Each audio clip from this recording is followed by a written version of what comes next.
Print and electronic సోదరులందరూ కూడా నమస్కారాలు. అదేవిధంగా నాతో పాటు ఈరోజు నామినేషన్ వేసినటువంటి మా అన్నగారు గౌరవనీయులు పెద్దలు బీద రవిచంద్ర గారు, అదేవిధంగా మా చెల్లెలు గ్రీష్మ గారు, చీఫ్ విప్ గారు వచ్చారు, మా సిస్టర్ అనురాధ గారు, మా పెద్దన్నయ్య భీష్మాచార్యుడు మాజీ మంత్రులు సోమిరెడ్డి అన్నగారు, మా కుటుంబ సభ్యులు, తెలుగుదేశం పార్టీ సభ్యులు చాలామంది వచ్చారు. అందరికీ అదేవిధంగా తెలుగుదేశం పార్టీ తరఫున మీకు ధన్యవాదాలు, కృతజ్ఞతలు. ఈరోజు మీ ద్వారా ఒక మెసేజ్ బడుగు బలహీన వర్గాలకు పంపుదాం అనుకుంటున్నాను. ఆ మెసేజ్ ఏంటంటే, తెలుగుదేశం పార్టీలో కష్టపడితే మరి నాలాగా నాకు తెలిసి ఆంధ్రప్రదేశ్ చరిత్రలో ఒక బడుగు బలహీన వర్గాలకు సంబంధించిన వ్యక్తికి రెండోసారి ఎమ్మెల్సీ రావడం అనేది ఇది ఫస్ట్ టైం.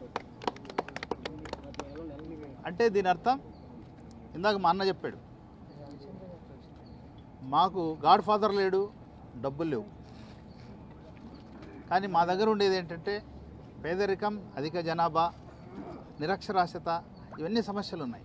మరి ఇవన్నీ అధిగమించాలంటే చట్టసభల్లో బడుగుల గొంతు వినిపించాలనే ఉద్దేశంతో తెలుగుదేశం పార్టీ జాతీయ అధ్యక్షులు, ముఖ్యమంత్రి వర్యులు, గౌరవనీయులు పెద్దలు, నేను ఎప్పుడు చెప్తుంటాను, బడుగుల భగవంతుడైనటువంటి నారా చంద్రబాబు నాయుడు గారు, అదేవిధంగా ఆయన వారసుడుగా వచ్చినటువంటి తెలుగుదేశం పార్టీ జాతీయ ప్రధాన కార్యదర్శి నారా లోకేష్ బాబు గారు, అదేవిధంగా తెలుగుదేశం పార్టీ అధ్యక్షులు మల్లా శ్రీనివాస్ గారు, ఎన్డీఏ కూటమికి సంబంధించినటువంటి జనసేన, బీజేపీ నాయకులు అందరూ కూడా మాట్లాడి ఈరోజు రెండోసారి నాకు అవకాశం ఇచ్చారు.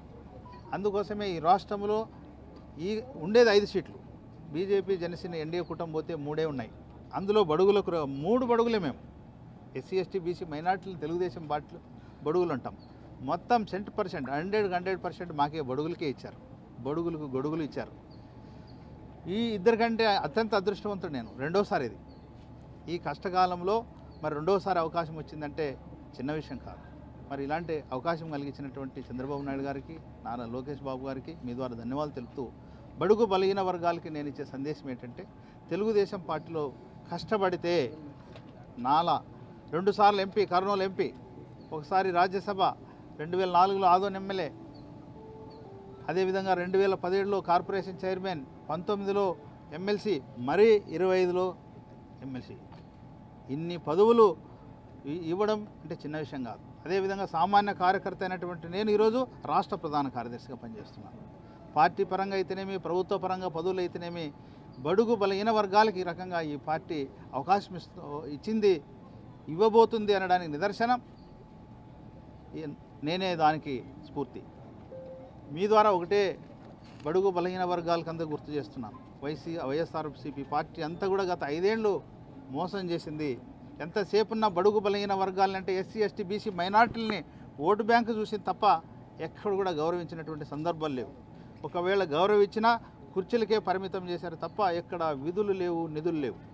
దానికి భిన్నంగా ఈరోజు ఎన్డీఏ కూటమికి నాయకత్వం వహిస్తున్నటువంటి, ముఖ్యమంత్రిగా బాధ్యతలు నిర్వర్తిస్తున్నటువంటి చంద్రబాబు నాయుడు గారు ఈరోజు బడుగులకు సంబంధించి మాకు చట్టసభల్లో అవకాశాలు ఇచ్చాడు, మాకు ఫ్రీడమ్ ఇచ్చాడు.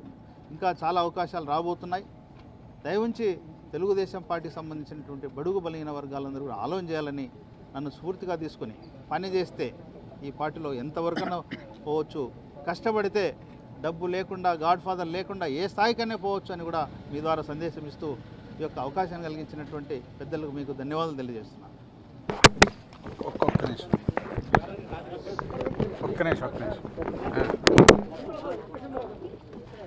ఇటంట్రా విక్టరీ చూపించమంటారా? ఇది కదా మాది, నువ్వేంది ఇటు చూపి మేము